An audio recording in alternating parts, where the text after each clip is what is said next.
This is the story of one of the most luxurious fabrics, the Uzbek velvet Ikats. Through the caravans of nomad travelers, Ikat made its way into the lives of Uzbeks and, by the 18th century, had become a highly prized item reserved for the royalty and upper class, as far away as Venice. At the heart of the Eurasian continent, Uzbekistan was amongst the most important posts of the Silk Roads. Merchants brought with them not only goods but also culture, religions, and arts and crafts. Noblemen, aristocrats, and rich merchants alike wore exquisite ikat robes as signs of status and presented them as gifts of honor. Several coats could be worn in layers one on top of the other.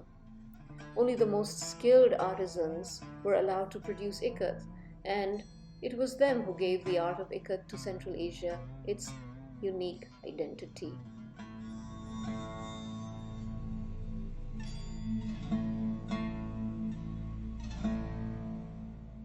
Let's go into a workshop to see this fabric being woven today. These spectacular textiles are not only ikat, but woven with a pile technique that turns them into soft, plush velvets. There are two layers, the base layer and the velvet or pile layer. The weaver passes a metal rod along with a weft thread on every third shot. As seen here, after weaving about 25 centimeters, each weft in the shot with the rod will be carefully cut to create a pile that is velvet. This process produces no more than about 40 inches of fabric a day, and this is probably why it's so expensive.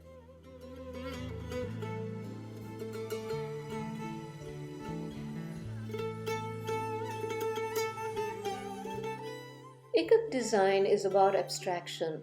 Central Asia is located at the crossroads of cultures. Zoroastrian, Buddhism, Hinduism, Christianity, Islam, and many other influences shape the culture.